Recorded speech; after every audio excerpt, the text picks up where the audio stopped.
So Jacob went on his journey, and came to the land of the people of the east.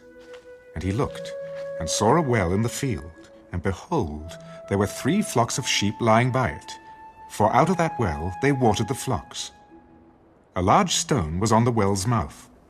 Now all the flocks would be gathered there, and they would roll the stone from the well's mouth, water the sheep, and put the stone back in its place on the well's mouth.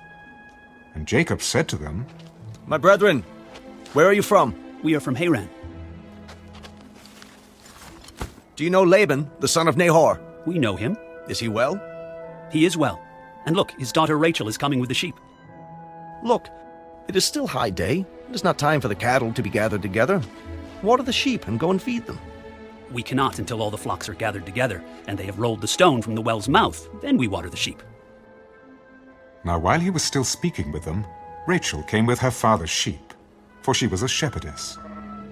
And it came to pass, when Jacob saw Rachel, the daughter of Laban, his mother's brother, and the sheep of Laban, his mother's brother, that Jacob went near and rolled the stone from the well's mouth, and watered the flock of Laban, his mother's brother.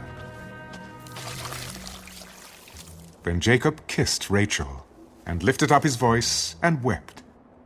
And Jacob told Rachel that he was her father's relative, and that he was Rebekah's son. So she ran and told her father. Then it came to pass, when Laban heard the report about Jacob, his sister's son, that he ran to meet him, and embraced him, and kissed him, and brought him to his house. So he told Laban all these things. And Laban said to him, Surely you are my bone and my flesh. And he stayed with him for a month. Then Laban said to Jacob, Because you are my relative, should you therefore serve me for nothing? Tell me, what should your wages be? Now Laban had 2 daughters. The name of the elder was Leah, and the name of the younger was Rachel. Leah's eyes were delicate, but Rachel was beautiful of form and appearance.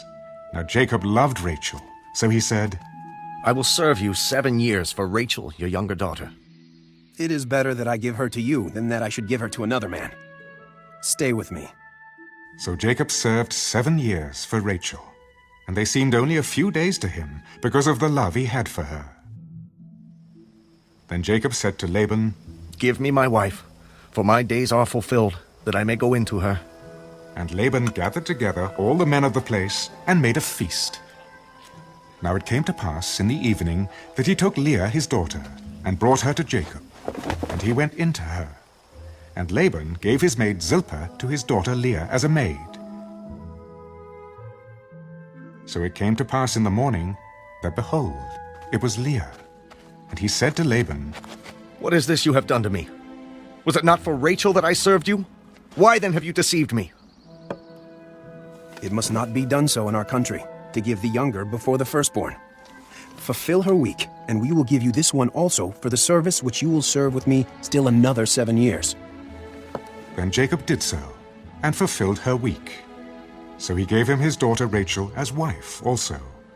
And Laban gave his maid Bilhah to his daughter Rachel as a maid. Then Jacob also went into Rachel, and he also loved Rachel more than Leah. And he served with Laban still another 7 years. When the Lord saw that Leah was unloved, he opened her womb, but Rachel was barren. So Leah conceived and bore a son, and she called his name Reuben, for she said, The Lord has surely looked on my affliction. Now, therefore, my husband will love me. Then she conceived again and bore a son. Because the Lord has heard that I am unloved, he has therefore given me this son also. And she called his name Simeon. She conceived again and bore a son. Now this time my husband will become attached to me, because I have borne him 3 sons. Therefore his name was called Levi. And she conceived again and bore a son. Now I will praise the Lord. Therefore she called his name Judah. Then she stopped bearing.